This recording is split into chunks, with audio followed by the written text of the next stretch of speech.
Hey everybody, I'm Jackie and I'm with Joshua and Jim and we are talking about Deadpool 2. Spoiler alert, spoiler alert. If you haven't seen it yet, go see it, then come back here. But I absolutely loved it. I want to see what you guys thought about it. I'm going to start off with you, Josh. Is it better than Deadpool 1?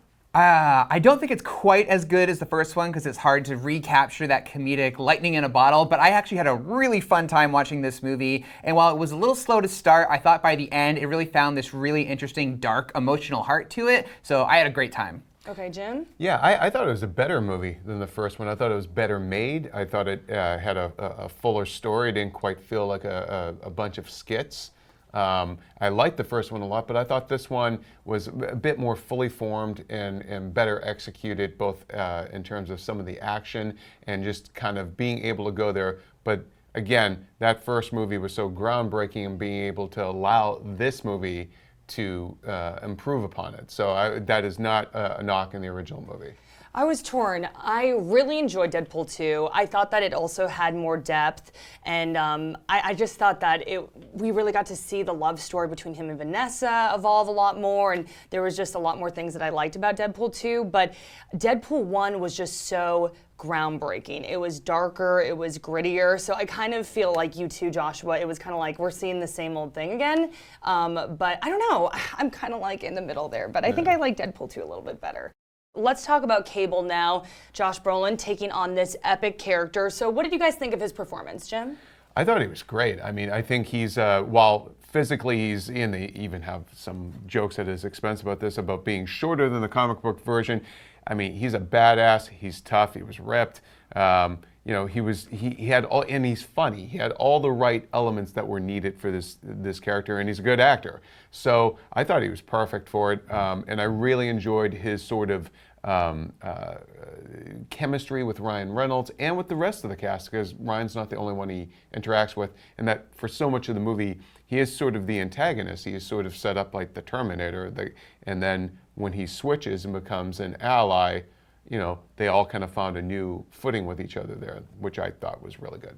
Joshua, you're a big fan of the comic book, so did he hold up? What do you think? I thought he really did. I do know, yeah, when he was cast, people were like, he's not big enough. I'm like, you're not going to get someone the size of a refrigerator to play Cable. Josh Brolin is an amazing actor, and he really did pump some iron to get in shape for it. He looked great. All the special effects, seeing the glowing eye, the cybernetic arm, they show him with his shirt off. You see the techno-organic virus eating away at his body, turning it to metal. All that was freaking awesome, spot on. The cool gun that magnetically zipped to his back, all the cool gadgets, this future tech. I was super into all of that. I thought it took a little too long for him to develop like a real personality, because he really was just this relentless killing machine going after Fire Fist trying to kill him and really just hurting Deadpool a lot along the way. But it wasn't until the last third of the movie when he shows up and says he needs their help that we actually get a little bit of a personality and some depth to the character. I thought I would have liked to seen him be a little more like funny while still being the straight man,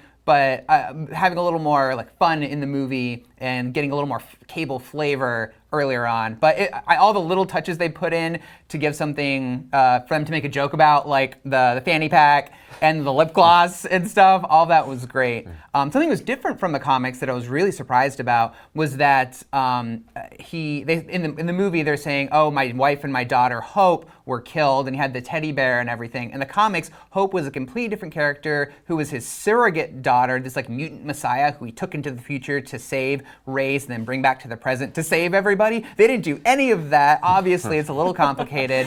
But I thought that was an interesting move to make that kind of takes Hope off the board for bringing her into who we know her to be in the comics, but gave him just a very succinct, clear, tragic origin story. And then they had the nice thing with the bear, with once it wasn't burnt anymore, everything was okay. And so overall, I was very pleased and entertained, although he's a little slow to start.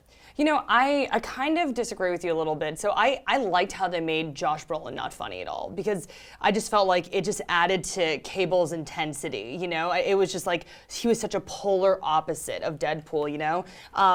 But he had so many great scenes, but the one that really stuck out to me was when Deadpool is sitting down with the weird like toddler legs or whatever, and then Josh Brolin like looks at him, or Cable looks at him, and he's like, "You're like my wife." Like, she was funny like that. And that, like, it just gave him so much humanity. Like, he was so intense. You're like, who is this dude? He's just like plowing through people. And I was just like, wow, you know what? I don't know why that scene really solidified him for me. Yeah, I mean that was a very key scene in the movie for a number of reasons. One, it's hilarious, and two, it brought everyone together.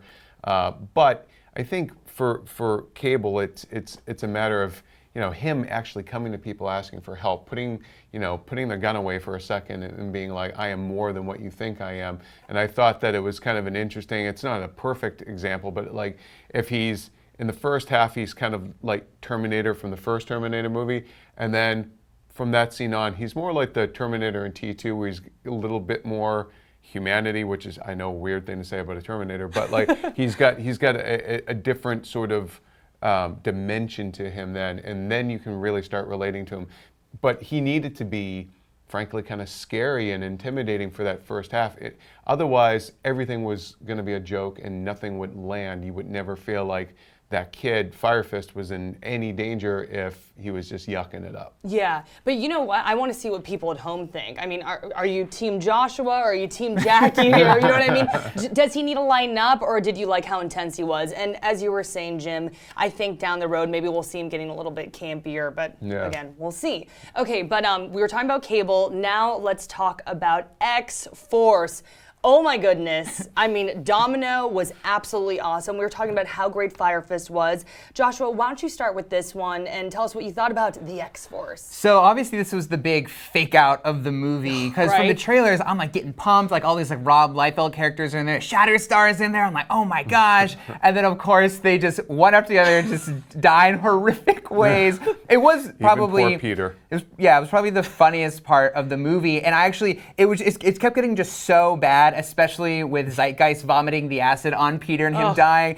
I didn't know what to do with myself. I almost like stood up and was like, stop, like I can't take it anymore. It was so funny, such a great misdirect, because you thought it was going to be this, you know, kick butt X-Force realization on the full screen, and totally not. They played it for a joke. Did you guys see that coming at all? Like, I seriously did not see that coming. A couple of people pointed out to me that it's kind of, MacGruber kind of did that, but a lot of people didn't see MacGruber initially. But I will say, I thought it was great that they actually went there and they built it up so much with a lot of that almost cliche team building stuff of them, you know, one, getting the team together, and there's always like some like stuff of people on a cargo plane, you know, sitting around. Even Suicide Squad did that, you know, and there's always those kind of moments, and the fact that it's like, yeah, it's over, they're all dead now. Okay, so let's talk about Domino. I thought that Zazie Beetz stole the show. I really did. She was going toe-to-toe with Josh Brolin, Ryan Reynolds. Those are great actors.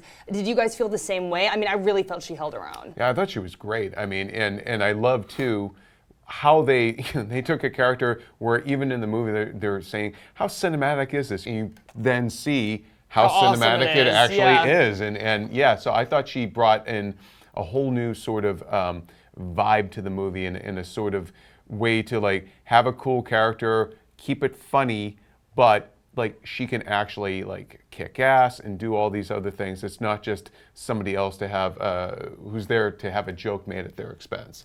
Joshua, was she really similar to what we see in the comics? Did you like her interpretation? I like the interpretation, even though it wasn't like in the comics, where she's a bit more serious, and they don't really show her powers off quite like that. I was so surprised and delighted by how they gave her the big cinematic moments with all the luck, and even that fight scene where a heavy refrigerator or something like fell on that guy's head and decapitated. I was like, oh my god. It was a delight, and she was a delight. It was absolutely wonderful. Yeah, playing off the other actors and everything, really holding her own.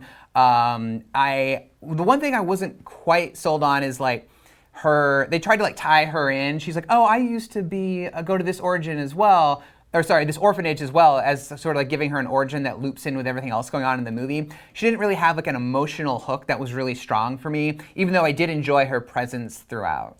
Maybe that would have been accentuated with like a flashback or something. I agree with you. I remember I heard that part and I was like, okay, they just threw that in trying to like add some connection here, and I was just kind of like, no, that didn't work. What do you think? Yeah, maybe they were just doing that too for like, she's in there and doing all this action stuff and people getting killed around her to make it feel like it landed some little bit more, and also to like to show that these these guys have been bad guys for a while. Like Essex has been up to this bad for a while.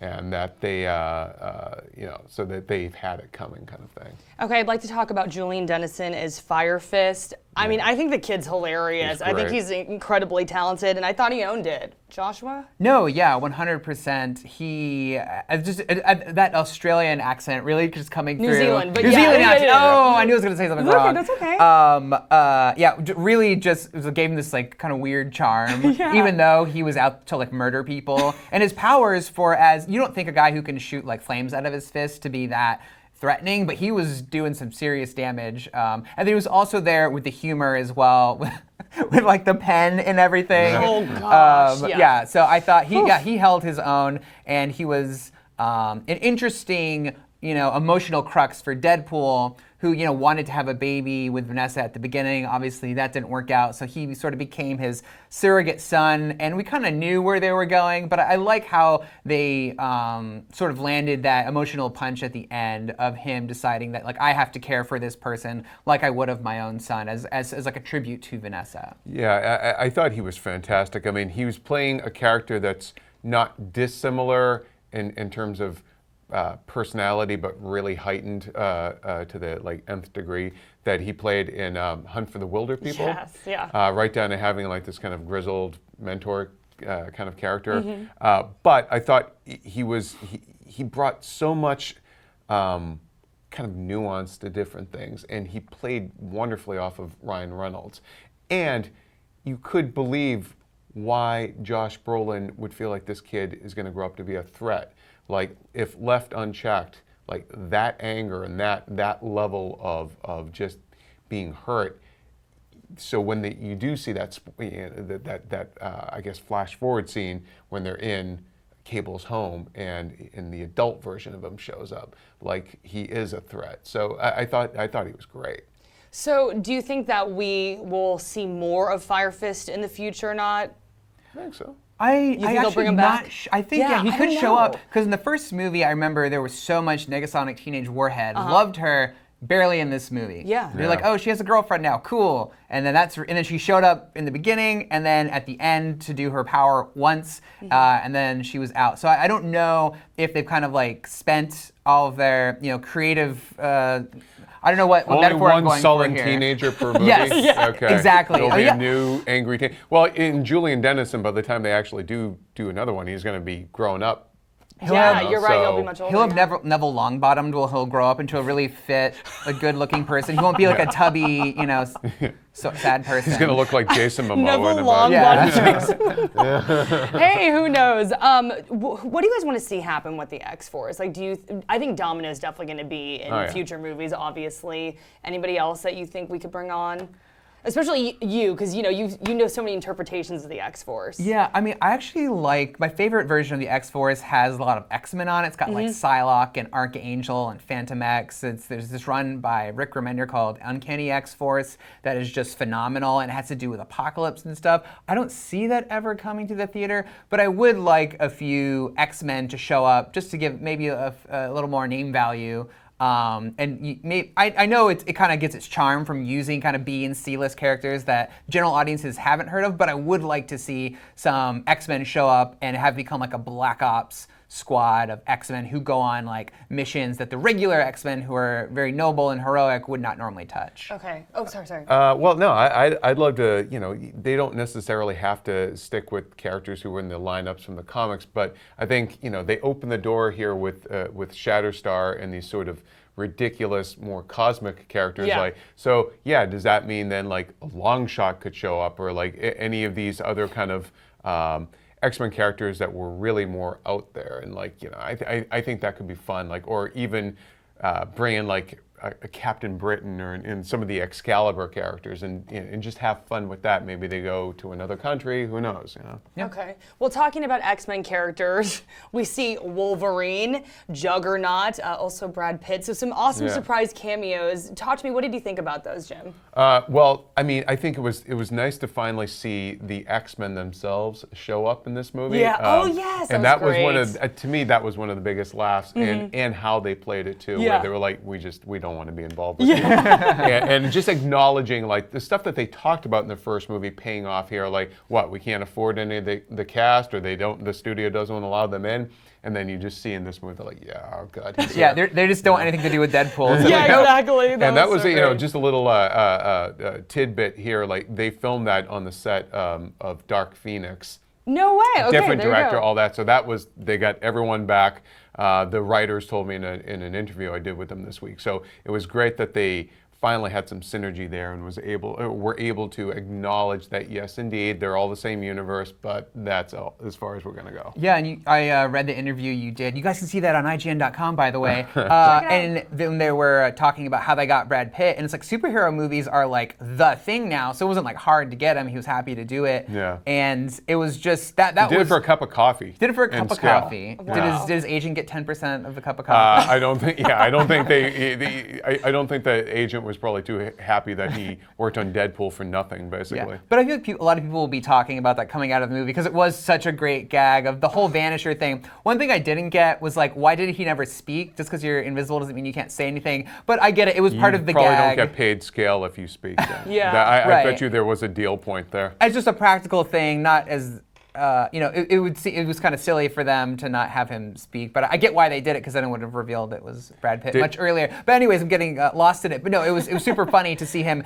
horribly die, and then it's like, oh hey, it's Brad Pitt. You know what was kind of I thought was funny about that, and no one else really kind of caught it. Even the writers, I asked them, I'm like, oh, was that playing? All the interview with the vampire jokes that they were making about Kirsten Dunst and Tom Cruise. Well, Brad Pitt was in there, and they were like, "Oh, yeah, he was in that movie." Didn't even make I thought he was in there just to pay off that gag they had going about that movie. Oh, card down. Yeah. Grab that. Okay.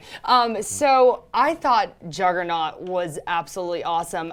Did you guys see that coming? Because they were talking about the monster underneath the prison. I did not think it was him at all. I really didn't. And then when he came out, I was just like, oh my gosh. So what do you guys think of Juggernaut? Yeah, so we actually obviously read into these things too much. And we saw in the trailer that there's like, Colossus was punching like a dome. And we're like, that's got to be Juggernaut's helmet. And then the score leaked ahead of time that had it was like the opera singers saying like, holy crap, it's the Juggernaut. Yeah. Okay, there you go. Yeah. So we had it spoiled for us going in. But it was awesome to see him fully realized as the Juggernaut, huge, done as CGI. Jim also found out that it was Ryan Reynolds who voiced him. And did a little bit of the facial mocap. Yeah. And so they rearranged his voice and everything. The writers were saying this. So that was a nice thing because he's credited as himself.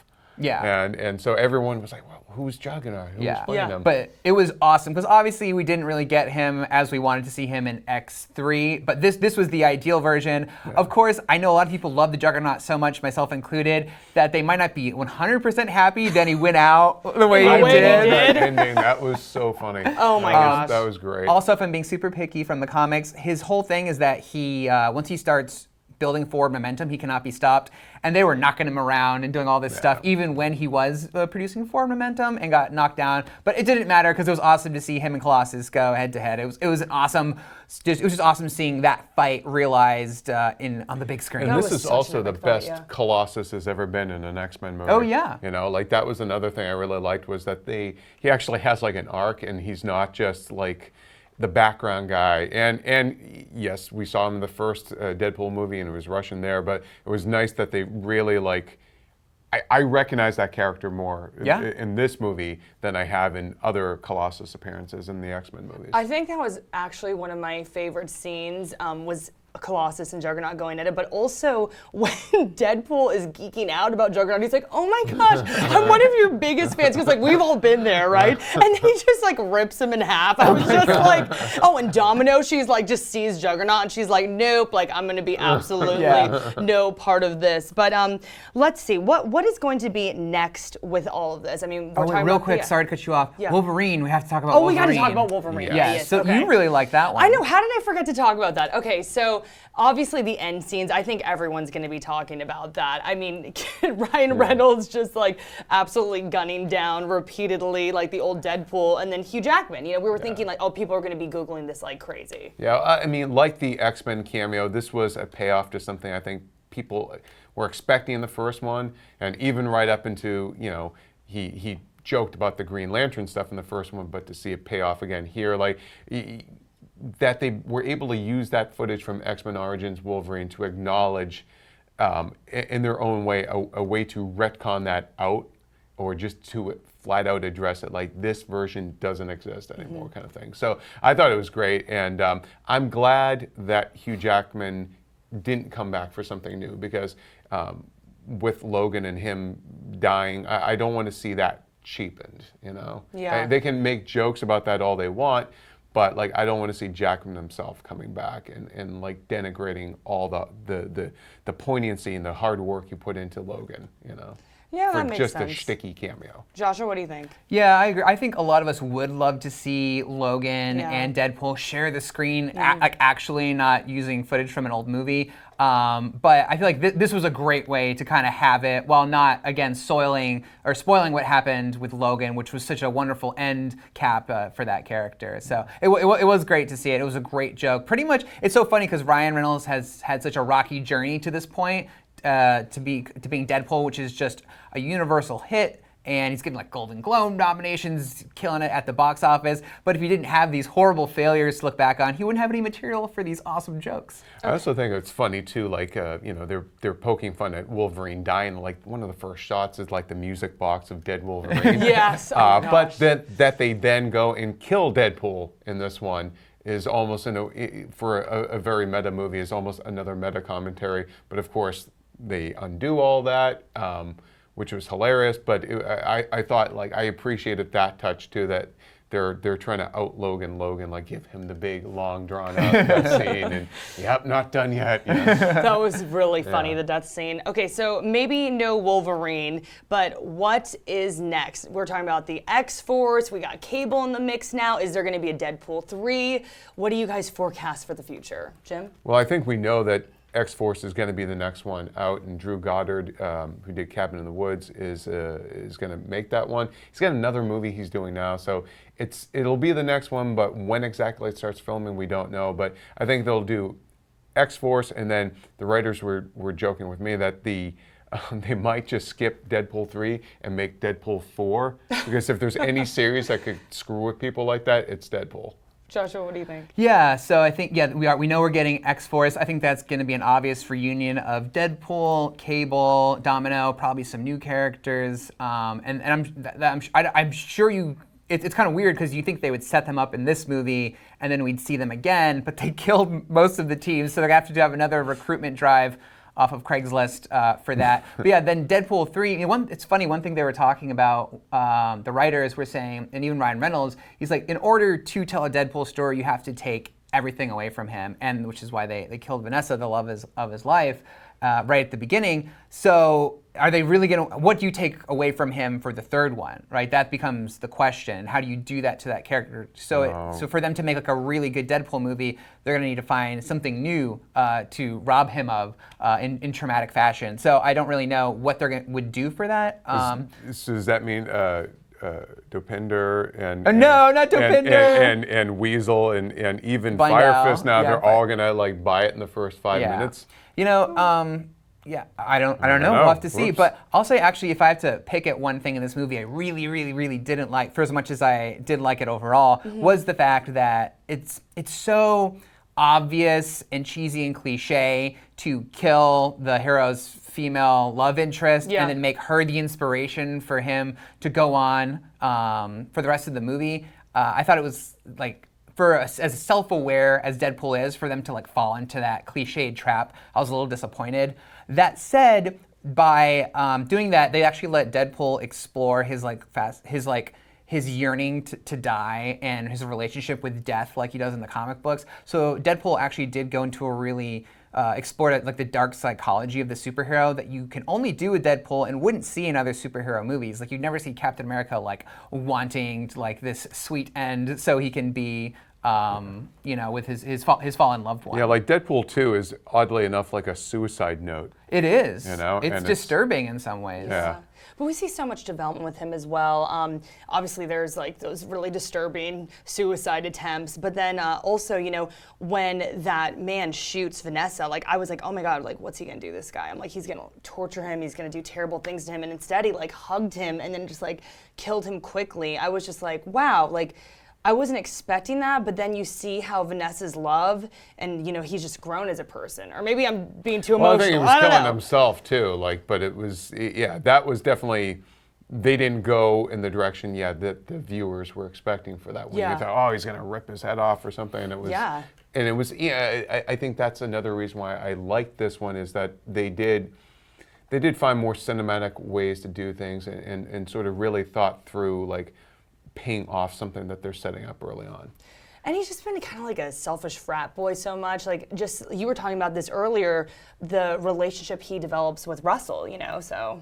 Sorry, I didn't know if you were going to talk about that a little bit. No. Well, actually, one thing I was going to say was that for as much as they put so much emotional weight into what Vanessa means to him, then in the post-credit scenes, he goes back and he saves her, which I'm assuming counts is like in his continuity. So that means she could actually be in Deadpool 3, and then they could just kill her again. There's your plot. Yeah, they just retconned themselves, and they're meta enough to do that. And like they were, I looked at the end of Deadpool 2, the end credit scenes, as their attempts to tie up loose ends, and the writers told me that they are not going to do time travel again in the next one, because I was like, all right, well, if you can go back in time and save her, then I guess Cable can go to the future. And they're like, we're not doing time travel again. Yeah, I think that would be a mistake. But yeah, it kind of leaves me in a weird emotional state because they completed his emotional journey. Yeah, you feel cheated a little bit. Yeah, you do feel cheated a little bit. But I mean, comic books, time travel, right? I mean, like they're always pulling this stuff with us.